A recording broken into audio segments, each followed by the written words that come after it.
Mr. Nick, let us glance back to March 2020 along the period until today. Do you face any obstacle as a kitchen equipment consultant? How do you handle the obstacle? Okay. Most indeed, definitely, we face a lot of problems. It was indeed a tough year in 2020, not just for us, but for everyone else in the industry, due to loss of income, and a lot of plans have been either cancelled or put on hold, and many of our customers as well has no choice but to find cheaper alternatives. And during the prolonged MCO as well, it hindered our service. Due to the restrictions, travel restrictions, we could not respond to breakdowns, especially outside of KK or in another state like Sarawak, because in Kuching we do have customers in Kuching, in Bintulu, in Cebu and Miri as well. Not only that, we have customers in Tawau, Sandakan. So during the MCO, the travel restrictions really hindered our service. And of course, there's an unstable global chain supply as well. Right now, to place an order for new equipments, it could take up to like 5 to 6 months to be delivered, due to because certain equipment requires components from other countries. So due to the COVID and all that, so it's difficult for them to get the parts, or it'll take them a longer time to get the parts and all that to build up that equipment for us. So what we are doing right now is we focus on social media, like most people are doing right now. We also engage on online shopping platforms. You can find us in Lazada. We also had a demo on equipments and tools on YouTube, and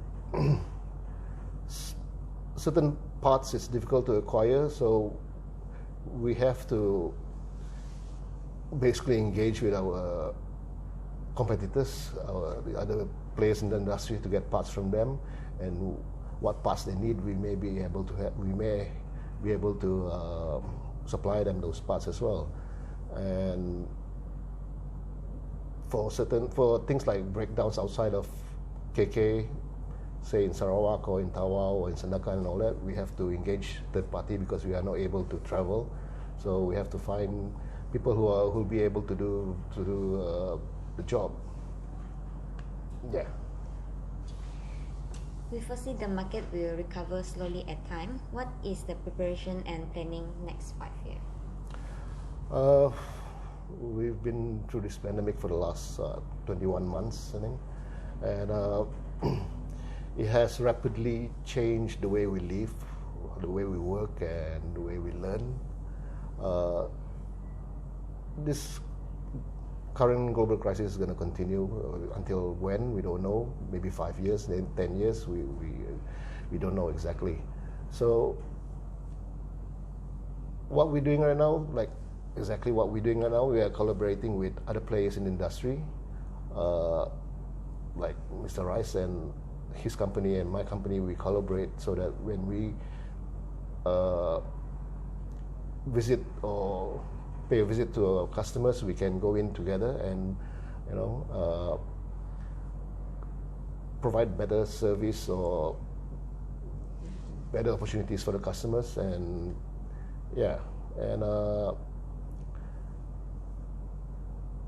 with this pandemic, there's a new norm. Of course, it delays things for us, because now we have to, when we do servicing in shopping malls and all that, we have to apply for permits, so we cannot attend to breakdowns very, very immediate. We cannot attend to it immediately. Sometimes the permit takes like a day, sometimes 2 days. Sometimes if it's the weekend, then it takes 3 days to get a permit. So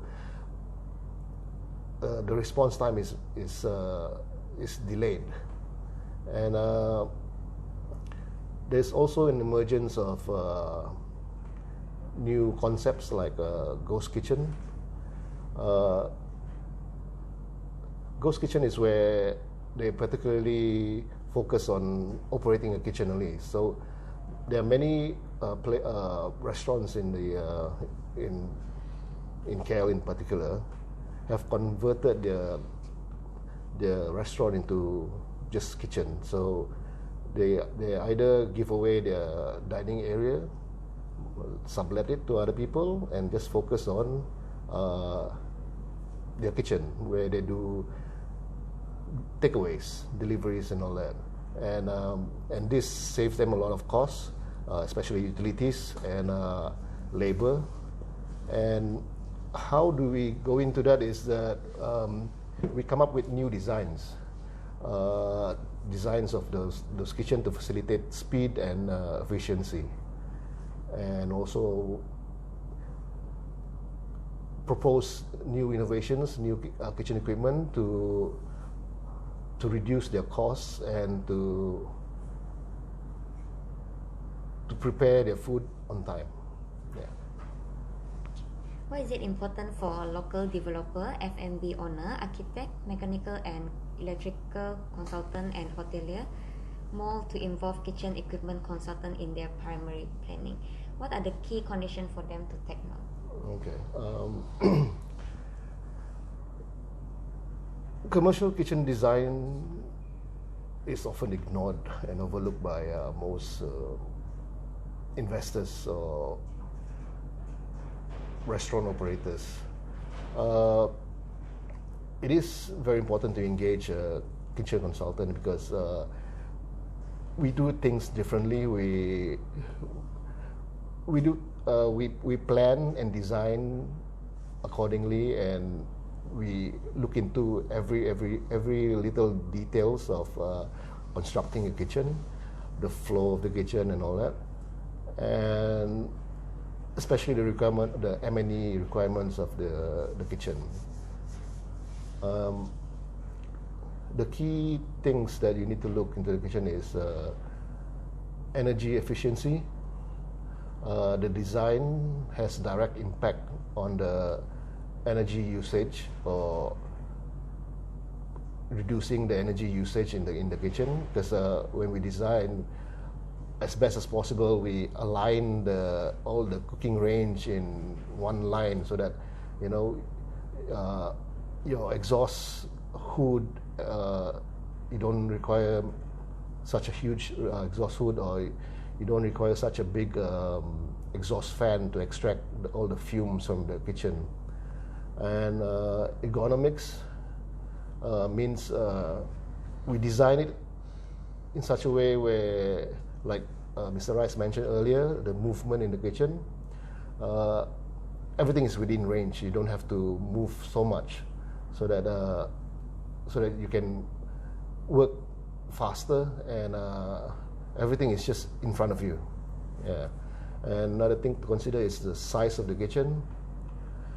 Most people pay attention to the size of the dining room, but not the kitchen. But actually, the size of the kitchen is very, very important.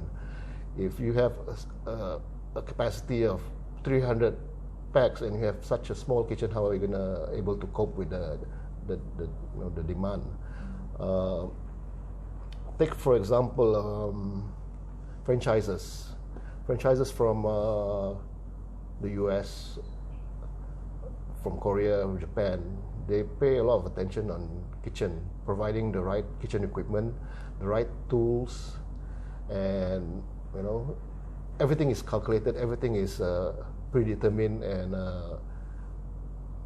usually these franchises from the US and all that, they have years of experience, years of trial and error. Say for instance, one of the American franchise that I used to work with, they have like 40 over years of experience in this industry. So they basically has established a very their SOPs throughout the years. So so they know what they're talking about, and usually the requirement of the kitchen is very detailed. Ventilation of the kitchen is also very important, because if the kitchen is too hot, then your refrigeration units, your chiller, your freezer, the compressors will die on you very fast because there's no ventilation, and also your staff also will die on you because there's no ventilation, because they cannot work in comfort because of the heat coming from the from the fumes of the gas cooking range, from the refrigeration units and all that. Maintenance, planning. I mean, easy access to maintenance is also very important.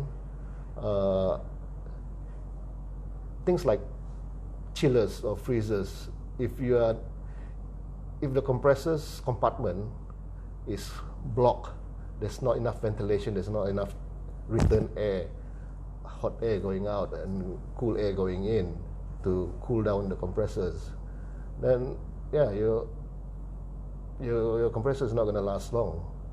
And if you're not able to access, it's very difficult to access to when there's a breakdown, or you have to practically pull out the equipment from the kitchen to just do a repair, and that's going to stop your operation.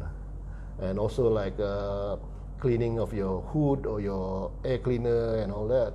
If there's no access, how is it going to be serviced, right? So yeah, that's one of those key conditions that needs to be taken into account. And also, last one is hiring the right person is very important as well. There's many companies providing this kind of services out there, but